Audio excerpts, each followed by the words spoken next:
just as I believe the jury caved, and I am not happy. I will take questions. Donna, what was Harvey's reaction?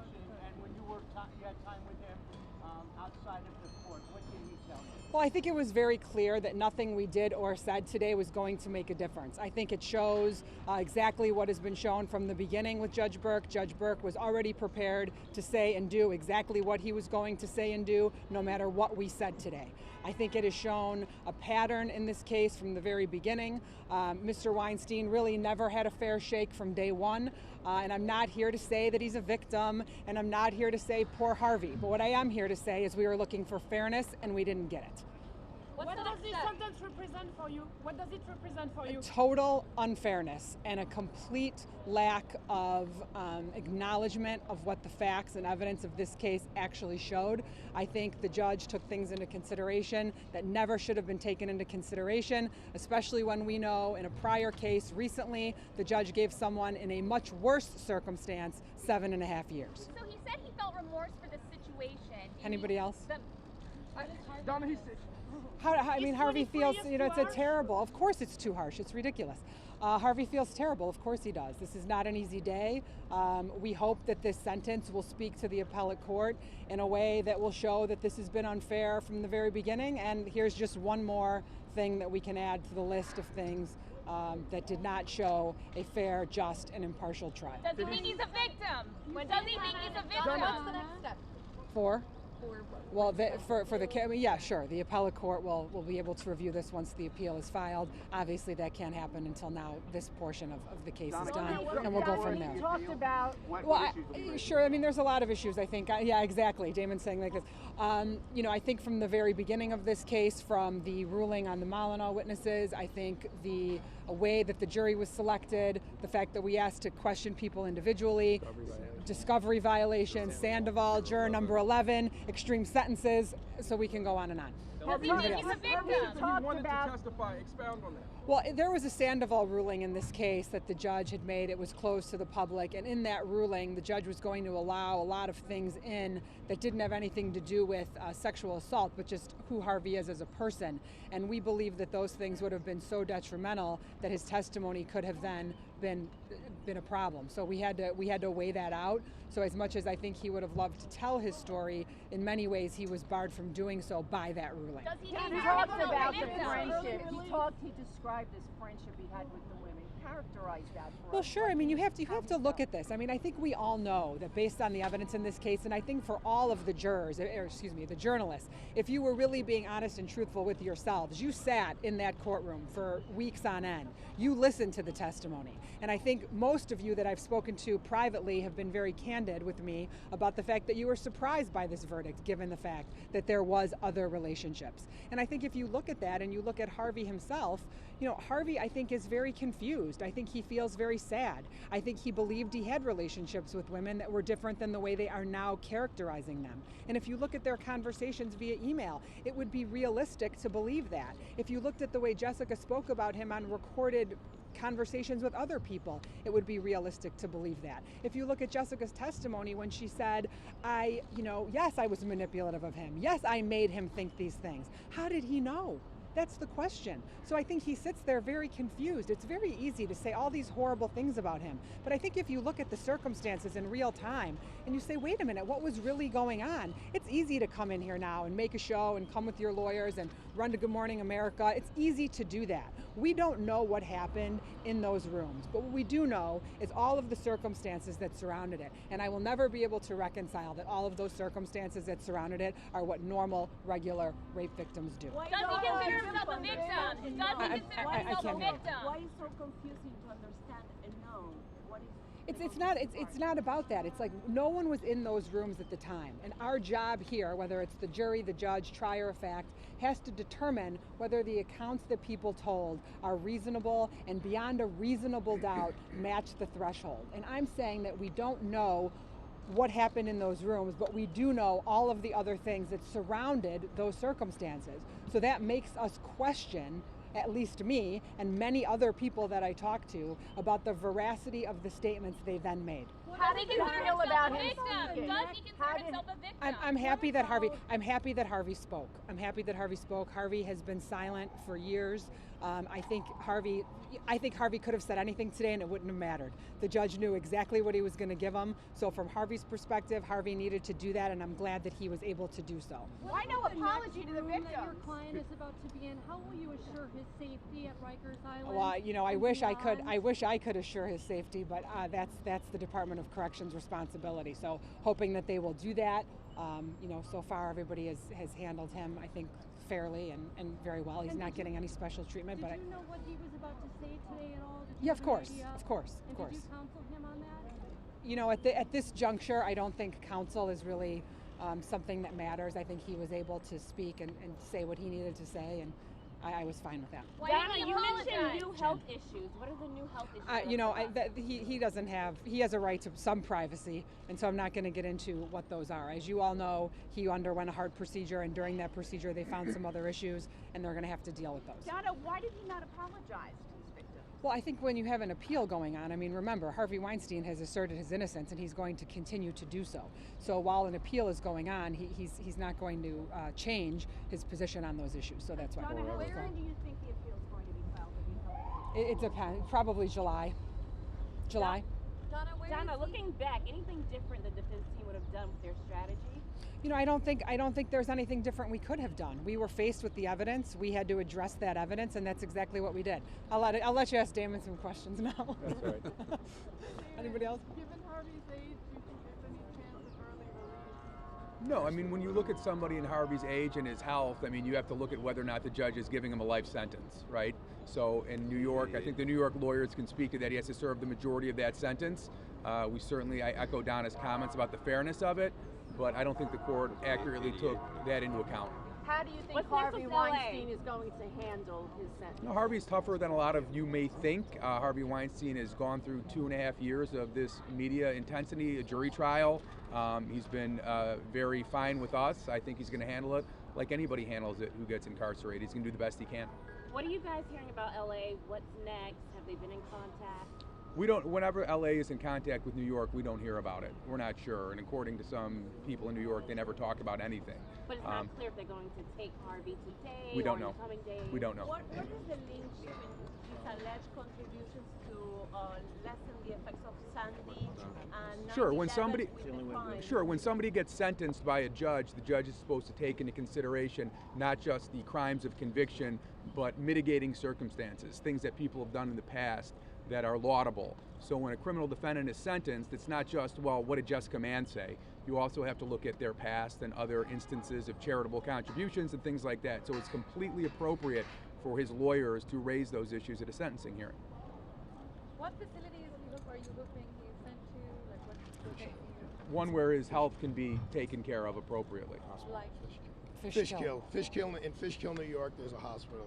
I just wanted to thank the New York State court officers and Yes. the people who run this building, the clerks in the courtroom, and the stenographers in the courtroom. As the representative of New York, I wanted to show my Chicago colleagues the best of New York, and I really felt like those people who work in this courthouse, and many of you in the media who are here on a regular basis, really showed off how great this city is. Of course, our criminal justice system here in New York, one of the ways it's judged is how we treat people who are really reviled, who are people who are really not very popular, or maybe the most hated people in the world. And those people are supposed to deserve the same fairness that everyone else deserves. Justice is supposed to be blind. And because today the New York City criminal justice system saw a sentence handed down that it is 3 times the mean of the state average. That includes people who are predicate felons, meaning they have multiple felony convictions, unlike Mr. Weinstein. Those people are getting 8 years, and Mr. Weinstein is possibly getting 23 years. That was not a part of the New York City criminal justice system that I was proud to show my colleagues from Chicago.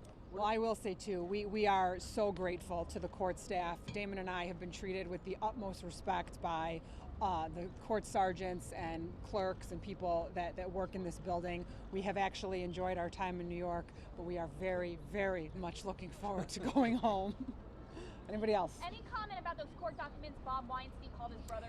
Yes, I will make comments about those documents. The unbelievable release that happened the day before we were coming for sentencing, I think again shows the unbelievable lack of fairness that was given to Harvey Weinstein. There was no reason that those things needed to be released the day before. I think it's a shame. I think that there were problems in the company. There are problems between brothers. I think it's very sad. It's one other issue that Harvey will have to deal with as he works toward his redemption. And it was a totally unjust situation that those were released. What about the suggestion of childhood abuse?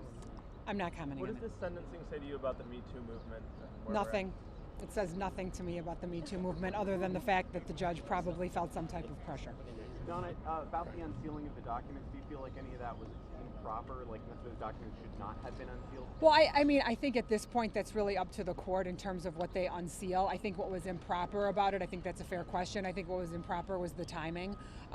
Just as he was indicted in California the day before we're picking a jury here, all of these timings seem to be quite interesting in terms of Mr. Weinstein. Yeah, serendipitous, and they want us to believe that they're coincidental, but I don't think that they are. I think in some ways releasing those documents yesterday gives the judge, a greater leg to stand on with a large sentence. He wasn't treated fairly at all. Let's just call it what it is. Not by the court, not by the jury, not by a lot of you. That's what happened. All right. The evidence in this case, we firmly believe did not establish his guilt beyond a reasonable doubt, and that's what we're talking about. We're not talking about anything else than whether there was reasonable doubt in this case. And to say that there wasn't, based on the defense that we put forward, I think is outrageous. And that's how we all feel about this case. And the pressure came from where? Everywhere. From you, from the public, not from you personally, ma'am. You've been very nice. But from everywhere. Think about it.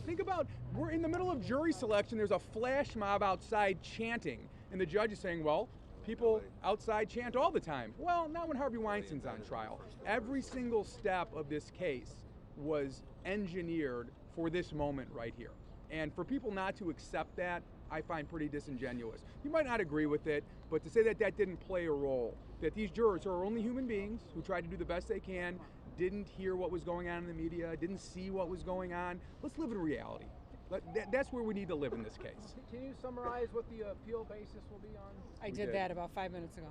The jurors in this case who spoke to the press, they said they didn't assess when they were considering reasonable doubt. They didn't assess the ongoing relationships. They all said we looked at the one instance. Well, the three said that. Yeah, that's correct. No, and I think that what's problematic about that is the fact that was 90% of the evidence in the case, and so to disregard that, I think is difficult for us to deal with, because that was most of the evidence. And it was relevant evidence. Correct. It was relevant evidence that went to determine how these relationships existed.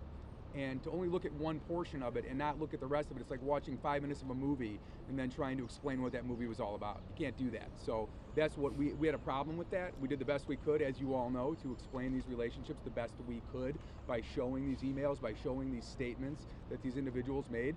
The jury rejected it. There's nothing we can do about that. We would have tried the case the same way, and a different set of jurors may have said no, because a lot of the individuals that we talk to say, we have a problem with this verdict based on those communications. Stephen, if Harvey is guilty of what he's been found guilty of, do you think redemption is possible? I think redemption is possible for anybody, whether or not he was convicted or acquitted. I think if Harvey Weinstein was found not guilty of these charges, he would still be remorseful for some of the decisions he made in his life. I think that redemption is something that everybody strives for in one way or the other. But I don't think when he said redemption today, he was talking about because he's guilty of these charges. I think that he'd be the first one to admit, as he did today, that he could have spent more time with his family, that he wasn't always the nicest person in the world. I mean, the prosecutor tried to bring up temper tantrums that he threw in the 70s as aggravation at a sentencing hearing. I mean, come on. Were there any members of his family who came No. today? No, and the reason is because if they come, their face is splattered in the news and they're written about and they're not left alone. And so Harvey asked that everybody stay away so they didn't have to endure that. So, there's a double-edged sword to all of this. Thank you, everybody. Okay. Thank you, Donna. Thank you.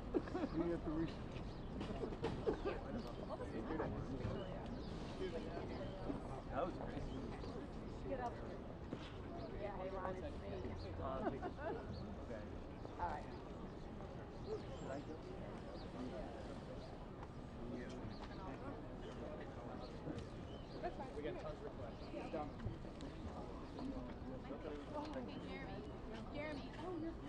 Jeremy, do you know if there's a presser for the six women?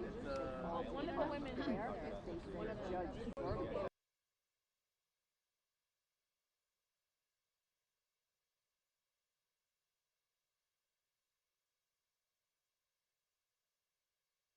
Outraged over this case. They said they are and just left momentarily.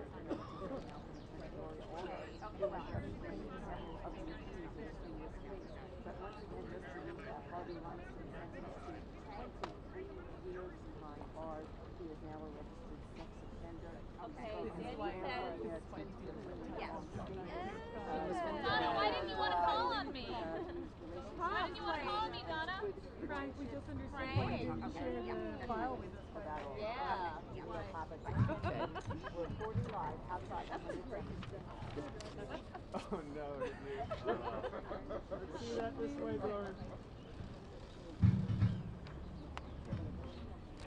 Oh, wait. Gloria, sorry. Bring it back this way. Do that up here, Gloria.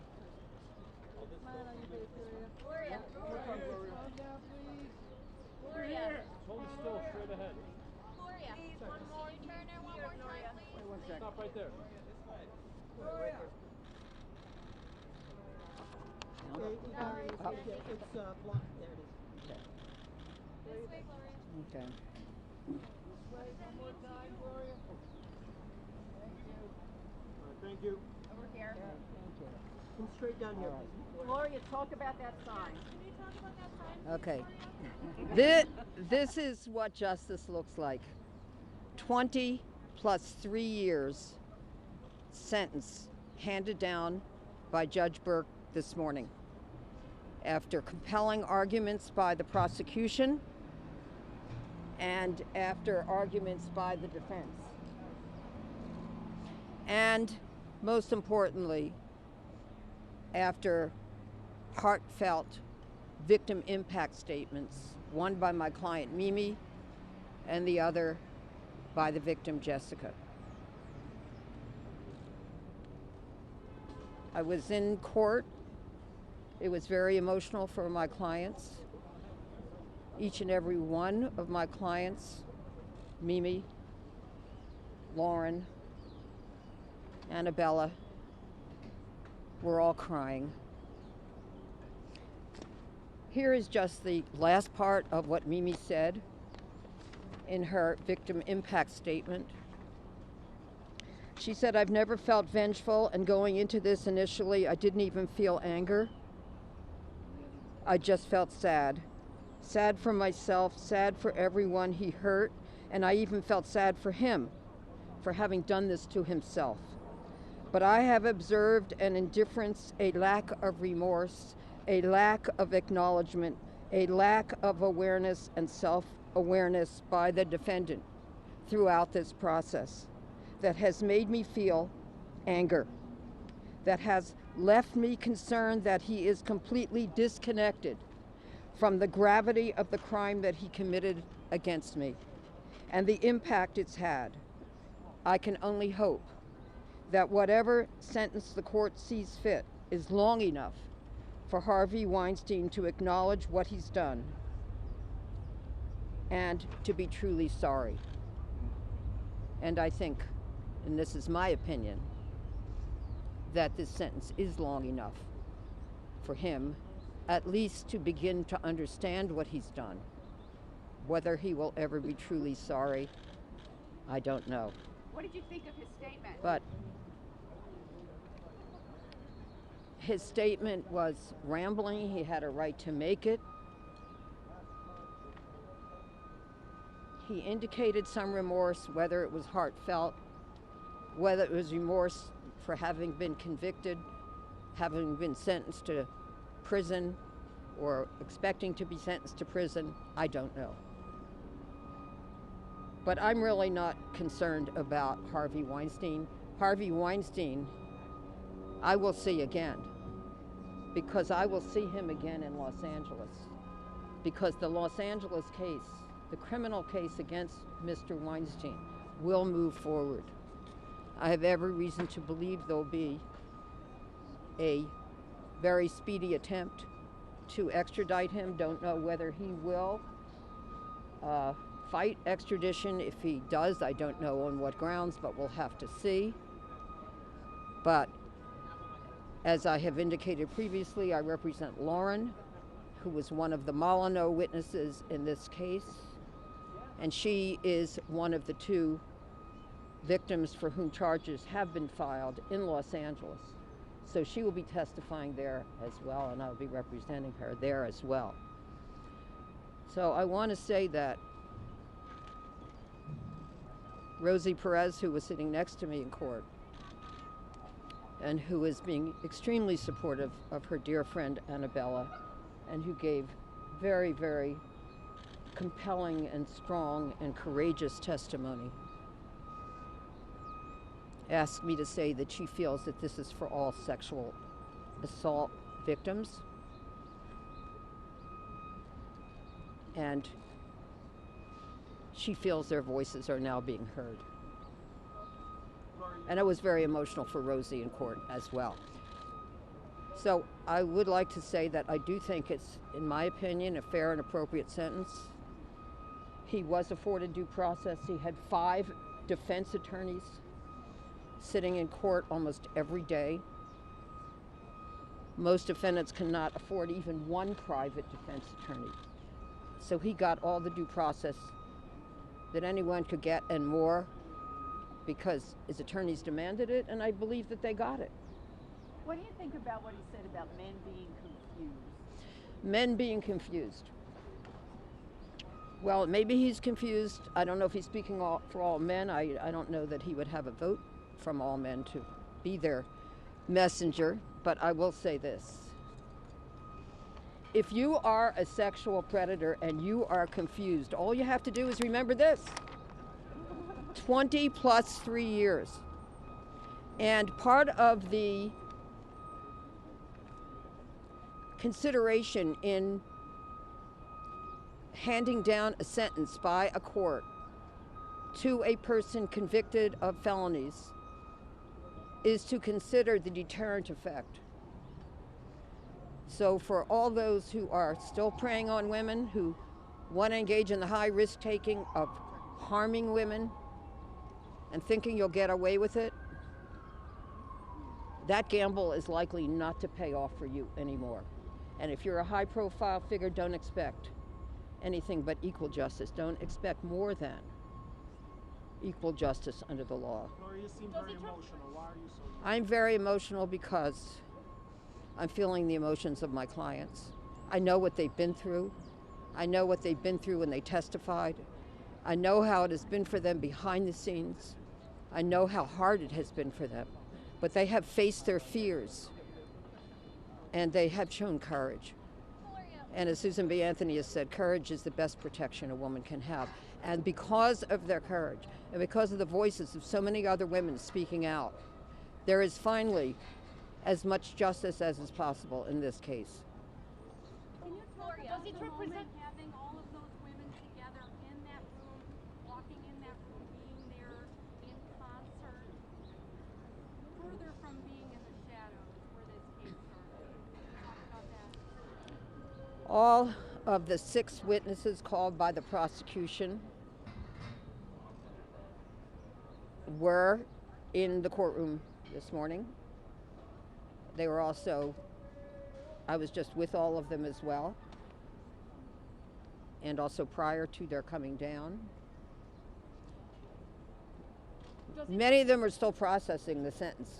They're just overwhelmed and still trying to understand it. But I have expressed to the district attorney and to Cyrus Vance and to Jonah Luzzi and to Megan how very professional they were. I do feel that this New York prosecutor engaged in a big risk when he took this case, because it was an unusual case. It involved persons who were acquaintances. It was not a stranger in a dark alley rape case. It involved witnesses who sometimes had communication with the defendant afterwards. This is very unusual. And it's against a powerful figure. But the empowerment of women met the power in the courtroom, and the district attorney took that risk, and I thanked him for that. What's tomorrow for these women? I don't, well, we'll have to see. I think they're taking it day by day at this point. Will anyone speak today? Will anybody speak here today? Any of your clients? Nobody will be coming out right now. I think they have all left the courthouse. Is it the victory of the Me Too movement? Pardon me? Is it a victory of the Me Too movement? Pourquoi pas? This is a case, and it had to be judged by the evidence admitted in the courtroom. But obviously, we are living in an age when women are no longer willing to suffer in silence. They are going to be courageous. They are going to be empowered, not just in New York, not just in the United States, but I'm feeling it many places around the world. Women are going to speak out and demand justice from those who are sexually preying on them in the workplace, in their home, everywhere, in the sports world, in the entertainment world, in the business world, in the religious world, in every world where they walk. And they're going to demand respect and dignity, and most of all, justice, because justice has been far behind in terms of meeting the needs and the rights of women. We can talk out about victimization of women, but unless there's serious consequences for those who commit criminal acts against women, it will mean nothing. And now there are consequences to be remembered, and more potential consequences for Mr. Weinstein in the future. I don't fail to give him credit for some of the things that his defense attorney said that he should get credit for. Okay, if he contributed to good causes, if he helped other people in their careers, and whatever else he has done. Gloria. But he's convicted of a violent felony against my client. He got 20 years for criminal sexual assault of my client, Mimi. Potentially 3 years, it's not 100% clear, for rape in the third degree against Jessica, whom I do not represent. This is a new day. It's a new day for women to know that if you have courage, there will be consequences for the predators who hurt you. So for the predators who are going to wake up in fear tomorrow and say, are they coming after me next? My answer is probably yes. Gloria, I have a question. One of the jurors said that, they had thought, even if Mimi had made a mistake, this is a juror, even if she made a mistake, even if she did something stupid, again, his words, in going to Harvey Weinstein's apartment, she didn't deserve to be assaulted. Is this a thought that a majority male jury would have had several years ago? The question, for those of you who couldn't hear it, is that a male juror said that even if Mimi had made a mistake in going to Mr. Weinstein, aka the convicted felon's apartment, that she didn't deserve to be assaulted. I think this is very important because Ms. Rotuno, one of the members of Mr. Weinstein's defense team, has said when she was asked about sexual assault, and she said she hadn't been sexually assaulted, she wouldn't put herself in that position. Mimi did not put herself in a position to be assaulted. Women have a right to go to someone's home, to someone's apartment, to someone's hotel, to someone's place of business, anywhere and everywhere, and they do not have to expect that if they go there, they will be raped. They will be victimized by criminal sexual assault. This is wrong to victim blame. And even though defense said they weren't victim blaming, they weren't victim shaming, what they said speaks for itself. And Mimi in her statement said she had no reason to believe that that would happen. She had no reason to expect that. He had never committed an act of violence against her prior to that. And she thought that his rejection of his advances previous to that meant that her rejection of his advances meant that he understood that she would not be interested in any kind of sexual interaction with him. Do you think that the fact that jurors said that suggests... Somebody else here? Okay. Can you hold a sign again, Gloria? Yeah, okay. Can you hold a sign up one more time? Oh, yeah, sure. Can we Okay. get a copy of Mimi's statement? I only have a few. Who asked for it? Can I take a picture of Gloria? Okay, okay, all right. Okay, yeah. No, it's okay. Turn it this way. And this way. Up, Gloria, to the center. See your face? Can we see your face? Do you want me to just send this to everyone? Oh, yes. Okay. Are you gonna bring it? Yeah. Can we keep it? Oh, are we gonna keep it? Keep this? Oh, thank you. Okay. We've got it with Okay. Oh, I'll put it. Okay. All right. Thank you.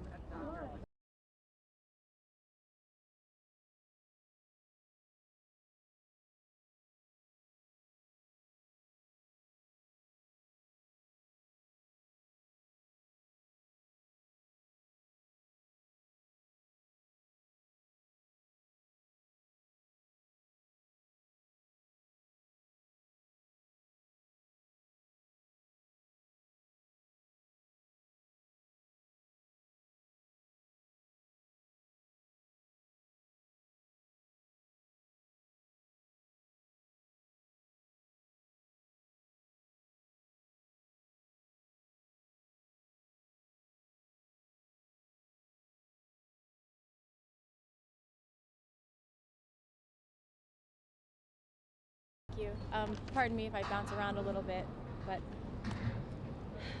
after I was raped by Weinstein in 2005, I was confused. Why didn't I scream? Why didn't I fight?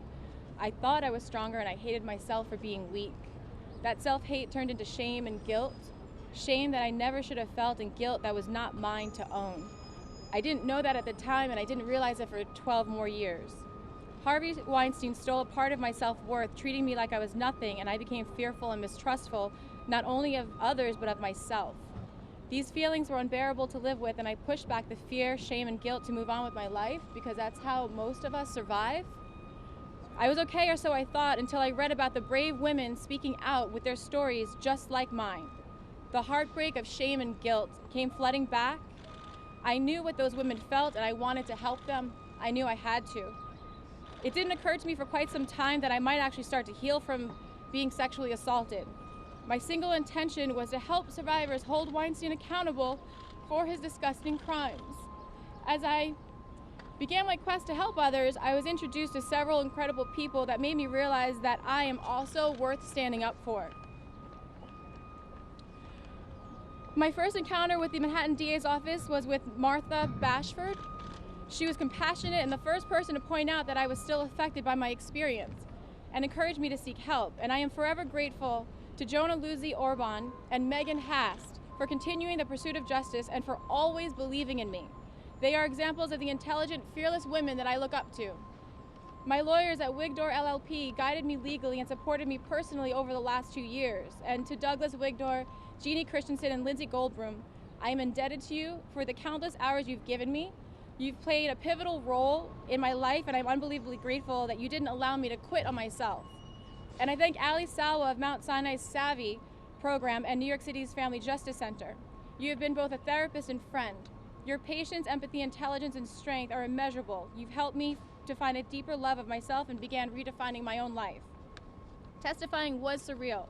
Mentally, I was nervous and intimidated, but I knew in my heart that I had my truth, and no matter what anyone else said to me, I would go home with my truth. But the overwhelming fear was that there was more at stake than me. I was there to help Mimi and Jessica. What if my emotions got in the way and I couldn't speak, or worse, I might not be able to remember everything under the pressure of intense questioning? Today, when Judge Burke said, before the entire word 20 came out of his mouth, my head just went into my hands, and I couldn't believe what I was about to hear. No one thought we'd be here today. No one thought Harvey would ever see a courtroom. And even still, no one gave him more than 10 or 12 years.